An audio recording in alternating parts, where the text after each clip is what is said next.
भगवा रंग का गमछा बांधे हुए इस शख्स का नाम गुरप्रीत सिंह है और इसने पता है क्या किया। इस शख्स ने 26 घंटे के अंदर 3 लोगों के सर में गोली मार कर हत्या कर दी।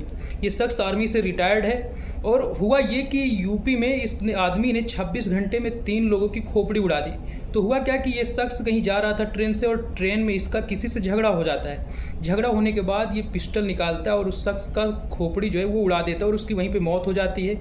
मौत होने के बाद सबके सामने ये शख्स उसकी जो बॉडी को उठाता है और ट्रैक पर फेंक देता है। जब ट्रेन धीमी होती है तो ये मतलब स्टेशन से पहले ही कूद जाता है। यहाँ तक तो घटना ठीक थी। अब इसके बाद क्या होता है कि ये शख्स थोड़ी दूर 10 से 15 किलोमीटर दूर जाता है, किसी गांव में रुकता है। गांव में रुकने के बाद एक ट्रेन में दूसरी ट्रेन में फिर चढ़ता है जो कि जम्मू तवी ट्रेन थी।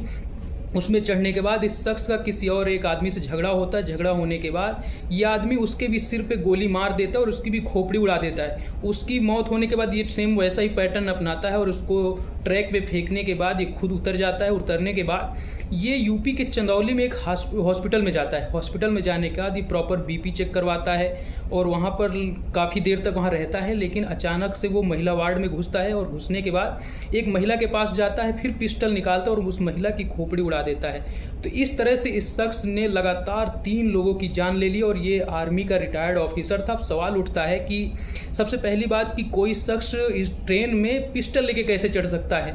दूसरी बात, अगर वो पिस्टल लेके चढ़ भी गए तो जब ये हॉस्पिटल पहुंचा, हॉस्पिटल में भी तो सुरक्षा के इंतजाम होते हैं। तो उस शख्स महिला वार्ड में जाके सबके सामने उस महिला को गोली मार दिया और वहाँ पर इसको रोकने वाला कोई नहीं था। कि पूरी घटना यूपी के चंदौली में हुई, लेकिन अब इस पर पुलिस ने एक्शन लेते हुए इस शख्स का एनकाउंटर कर दिया है। बताया गया कि इस शख्स को पहचान के लिए ले जाया गया था, जहां पर इसने पिस्टल छीनकर भागने की कोशिश की और जब भाग रहा था तो इसके सिर पर और छाती पर गोली लगी और इसकी वहीं पर मौके पर ही मौत हो गई। बाकी इस पूरी घटना के बारे में आप क्या सोचते हैं, कमेंट बॉक्स में जरूर बताएं।